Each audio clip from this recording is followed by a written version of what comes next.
I've been a therapist for many, many years, and I noticed very early on in my therapy that every client that came in for whatever issue, behind their issue is the issue of confidence. So when I worked with people to lose weight, which was my speciality, a lot of my clients would go, yeah, I did really well until I went out for pizza with my friends, and I just couldn't ask for different food.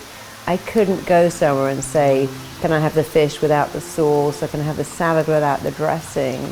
Then I'd work with people who had alcohol problems, and they'd say, you know, I'm fine until I go to the pub, but I don't know how to say in front of people, I'm not drinking. I work with many children who come in who are bullied, and several who are bullies. And behind that was the same issue of, I need people to like me. And we're never taught in school that the word esteem actually means how much I like myself. So when I'm talking about confidence and self-esteem, when we say, I hold that person in the highest esteem, we mean I like him, I value him. And we buy all these books and products on self-esteem without even understanding what self-esteem means. Self-esteem means how much you like yourself, how much you value yourself. And you know what? Until you really like yourself, nothing else matters. Often my neighbours, because I work so much at home, they'll go, oh, I saw this movie star coming to your door, because they always turn up in a limo with a bodyguard, or I saw this famous model leaving your house, and why are they seeing you? They're perfect. But people who have everything often don't have the one thing they really need, high self-esteem. It's why so many people who make it and who we look at and envy, like Robert Downey Jr. or Philip Seymour Hoffman or Heath Ledger, end up taking a lot of drugs and destroying themselves because they try so hard to make the world like them, and they succeed, but you have to like yourself. So if you're lacking confidence in any area of your life, that may be in your career, that you can't sell, or you can't pitch, or you can't speak, or you're not very good at going for an interview. It may be that you can't go for a promotion, or in your job you're not able to speak up and share your ideas. It may be in your professional life that you're not attracting the kind of person you'd like to share your life with because you don't feel good enough. Maybe even in your area of your health, you don't go to the gym because you don't feel you're good enough to go to the gym. You don't ask for particular foods because you haven't got the confidence to go, I don't eat pizza or fries. So whatever it is in your life that you want, when you work on your confidence, everything starts to fall into place. So I have some patients who are very confident at work, but terrible in relationships because they can put on an act and work, but they don't feel lovable. I have other people who have a nice relationship, but a terrible career because they can't get promoted. I have other clients who seem to be quite arrogant, but they're really convincing everyone else that they're worth it because they don't actually believe it. So the most important thing to do is to work on your confidence, and the way you build your confidence is by liking yourself. So I want you to imagine right now, if you really, really liked yourself, how different would your life be? Just close your eyes and imagine if you liked you, if you got up and thought you were great, how different would your life be? And when I had a young child and was a parent of a young child, I would encourage my child every day to go, I like myself, I like myself. I'd focus on things she was good at. I never told her she was good at everything, but I wanted her to feel that she liked herself. When she came in with a summer dress and a pair of winter boots, and what do I look like? I go, well, what do you think you look like? Because even at an early age, I was trying to teach her that what you think about you matters more than what other people think about you. And here's what we often do. We try so hard to make people like us. We have something on our head that goes, please like me. And that behavior doesn't make people like you. It makes them take you for granted. It makes them bully you. And we often send children out into the world trying so hard to make people like them because they believe, if everyone else likes me, I'm okay. I see that with young women and young men just new to the dating scene, trying so hard to please the person they're dating. And actually it doesn't work. What works is going through life with something in your head that says, I really like me, and if you like me too, that's great. But if you don't, I can live with that too. because I like me. Every baby on the world is born loaded with self-esteem. No baby, when they're being pushed down the street in their stroller, goes, oh, don't look at me, I'm having a bad hair day, or I've just been sick on my little romper suit, or I've got really fat legs. Babies' first experience on the planet is being looked at. When you're born, the doctor, the nurse, the midwife look at you. Family come to visit you. You get your picture taken, people show you off, and babies don't avert their eyes when you take their picture. When I used to push my little girl down the street, people look in her pram, go, oh my God, she's so gorgeous. She never looked away, she kicked her little legs, she gave a big gummy smile, because she knew that she was gorgeous too. And if you ever doubt that children like attention, go to a park, go to a swimming pool, and you hear every child going, Mummy, Mummy, look at me on the swing, Daddy, watch me on the slide, Mummy, Mummy, watch me jump in the water, watch me swim, watch me jump, because children have this belief that I'm worthy of attention, and I like it, and I can ask for it, and I'll get it. And then you have to ask, well, where does that go? Well, it goes very fast. You know, if I said to my little girl at 2, sing Mummy a song, she would sing. If I said to her at 14, sing me a song, she'd roll her eyes and go, oh my God, you're so embarrassing, and walk out of the room. Because at a very early age, we acquire a fear of being judged. It's what is called performance anxiety. What if I sing and someone laughs at me? What if I read in class and I get it wrong? What if I stand up to speak and I don't know what to say? And performance anxiety can be so intense that it makes us stop performing. But people who perform really well like themselves. They go, well, I'll see what happens, and I'll sing, I'll dance, I'll act. I mean, some people can't even dance at a party in case everyone's looking at them and judging them badly. Some of my clients won't even go to yoga in case they can't hold the poses like everyone else. And believe me, we're all so busy worrying about others. We don't have time to look at you and comment on your yoga position or how you're dancing at a party. And we kind of like people who don't care, who just let go and have a good time. So the thing you need to have phenomenal confidence really are 2 things.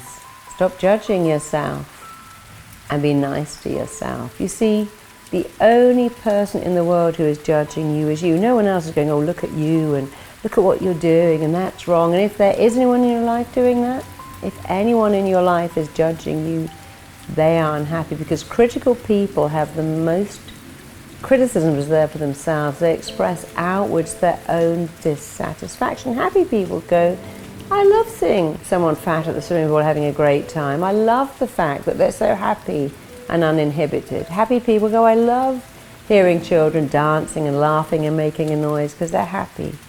So critical people have the most criticism reserved for themselves. They express outwardly their own dissatisfaction. Unhappy people criticize. Happy people praise. So here's some things I want you to start doing today, right now, that will build your self-esteem super fast. The number one thing is to praise yourself. There is nothing that will build your self-esteem like praise, but your praise. If you have a shop assistant who says, oh, you look really great in the outfit, yeah, it suits you, you must buy it. They have an agenda. If your boss says you're amazing at your job, but I need to give you work to do over the weekend, they have an agenda. Someone dating you might have an agenda, and your mind knows that. But when you say, I'm great at my job, I'm smart, I'm kind, I'm nice, people like me, there is no agenda. Unfortunately, when you go, I'm rubbish at my job, I'm boring, I always mess up and I have no friends, your mind lets that into, because your mind doesn't really care if what you say is right or wrong, good or bad, healthy or unhealthy. Let me prove that to you. I want you to put your hand in front of your face like that. I want you to close your eyes. I want you to imagine you have a big, fat, juicy lemon. And I want you to breathe in that wonderful lemon smell and just squeeze it a bit and feel that wonderful lemon texture, because nothing quite smells like a lemon. So still really believing you have half a lemon in your hand, open your mouth, shove that lemon in there, cram that half a lemon into your mouth and start chewing and sucking and biting and swallowing the flesh. Keep sucking all that lemon flesh into your mouth. Bite it, chew it, suck out the juice. And you will notice that what is happening is your body is responding to a thought as if it's a fact. Your body is responding to the image and thought of eating a lemon as if you are actually eating a lemon, and it's making a saliva because thoughts are things.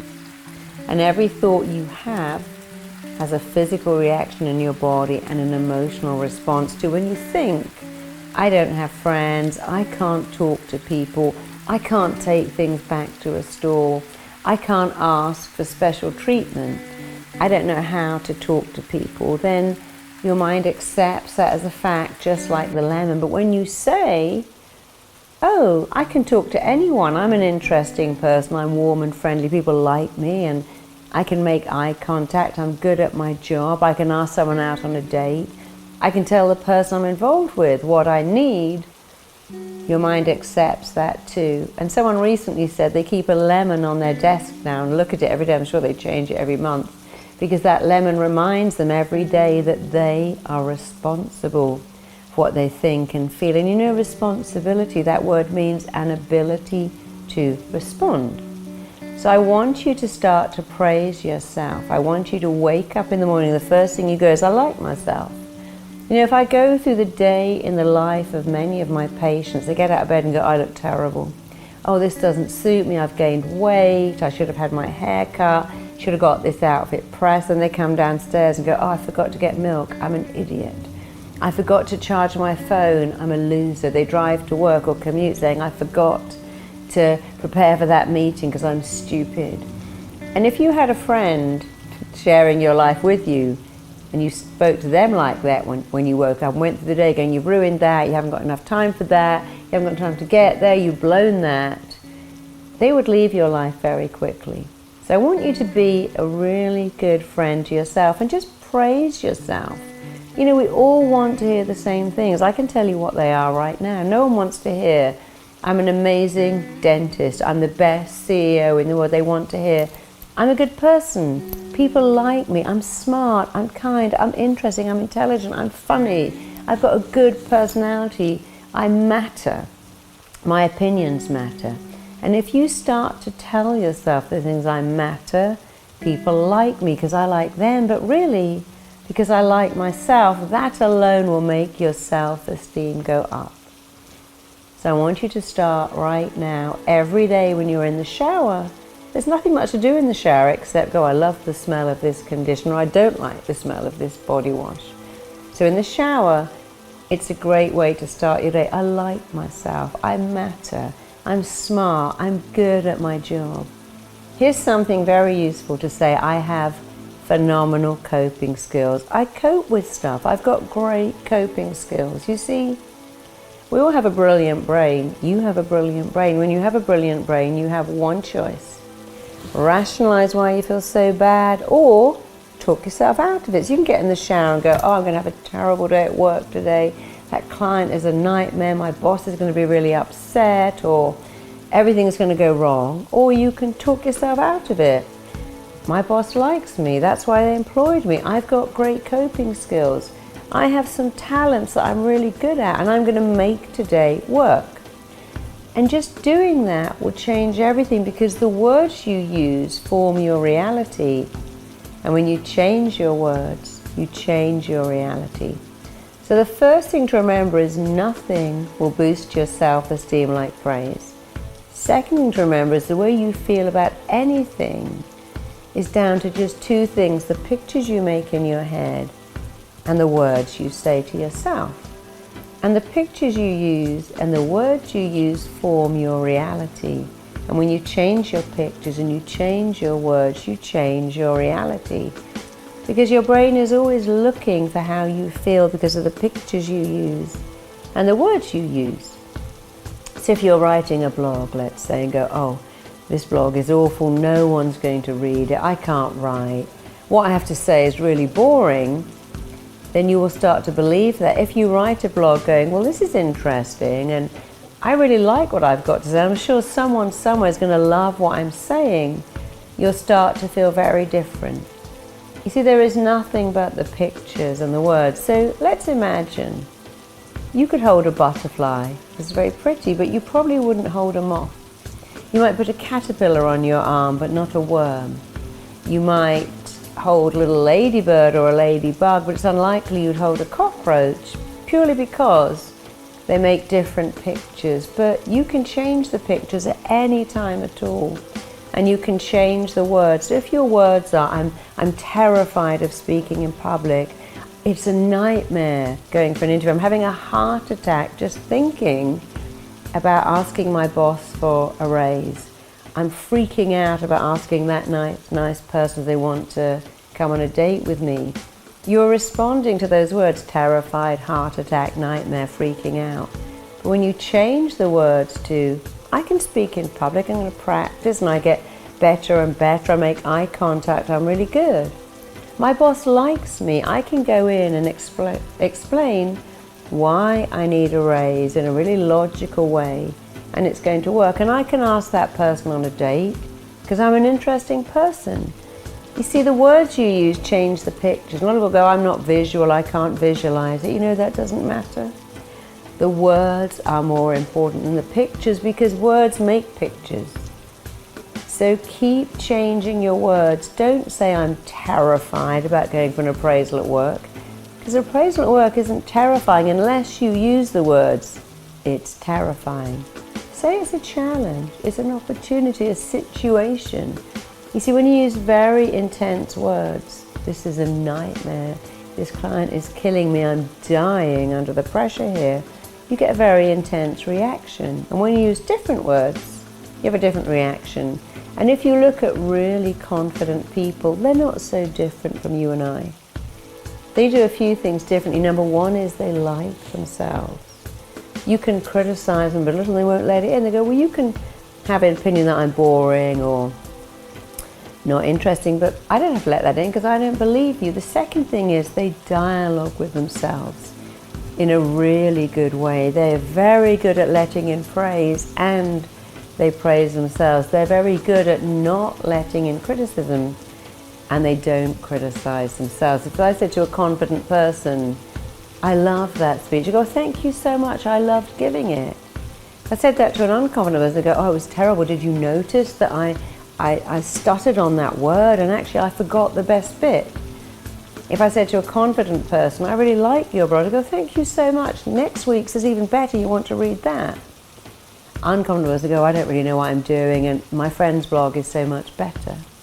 If I said to a confident person, I love your jacket, they go, I've had it for 2 years and it needs cleaning. That's what a negative would say. Confident would go, yeah, it's my favorite jacket too. I love this jacket. It's my favorite. So when someone praises you, it's like someone giving you a gift. You must let it in. And if you really want to grow in confidence, when someone gives you a compliment, say thank you. But then start adding to it, yeah, I loved writing that book, I love my job, I love selling. Yeah, I particularly like these shoes, they're my favorite. So when you get praise, don't reject it. That's like giving someone a gift back. Accept it and add to it and praise yourself every day.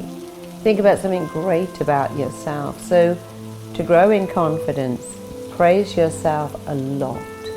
You don't have to go over the top. Just keep saying those things. I matter. I'm a good person, I'm smart, people like me because I'm warm and friendly and interesting because I like them back. Let praise in. Dialogue with yourself in a very particular way. You know, I worked with someone who was going to therapy every week. She had a lot of issues. And in the therapy room, they were all asked to say something that made them happy. And they'd say something like, I saw a butterfly today, it was very pretty, or I walked to work through the park and the daffodils were out, it made me happy. And when it got to her, she said, I have phenomenal coping skills.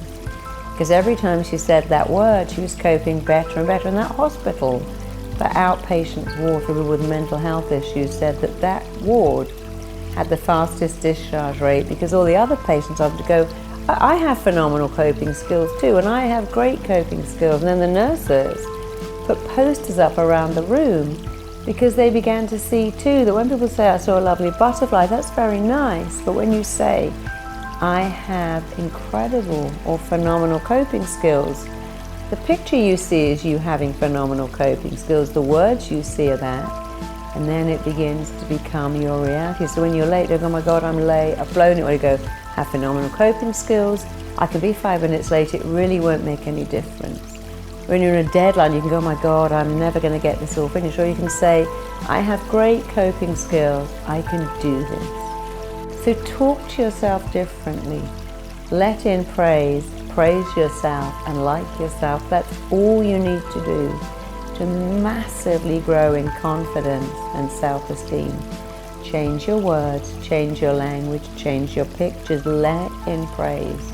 And every day, praise yourself. And add into that, I really like myself. Listen to the recording and it will change everything. It will change the way you eat, because when you like yourself, you don't eat junk food just because it's the only thing there. You go out and get something better.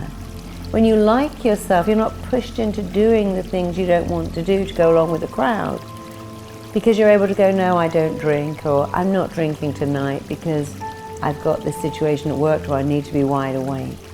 People can't manipulate you or do things that don't appeal to you, because you have the confidence to go, that's not working for me. And you even argue better with confidence, because you can say, I know you want to do that, but it doesn't feel comfortable to me.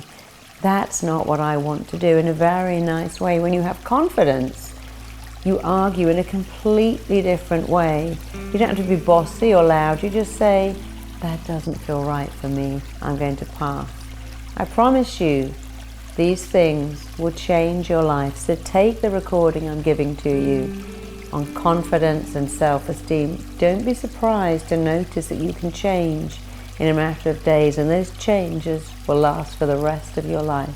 And I welcome you and invite you to grow in confidence every day. It's incredibly easy because you were born loaded with confidence. All I'm doing is reactivating, remanifesting and regenerating that phenomenal confidence that you were born with, and it's your birthright. Get it back. Use it every day. It makes your life so much better. I should know. I had no confidence. I had very low self-esteem. I was completely self-conscious and shy. I felt massively inadequate. And even in my early 20s, I was still self-conscious. I had low self-esteem. I had really low confidence. I couldn't even make eye contact when I talked to people. In fact, I couldn't really talk to people. And now I talk to people all over the world. I address crowds of 2,500 people and more. And actually I have loads of confidence and I have really high self-esteem. I'm the same person. I just learned to believe in myself, because when you believe in yourself, other people do, and when you don't, other people don't. So wherever you are now, I promise you I've been there. So come on board, change your life. Thank you for listening.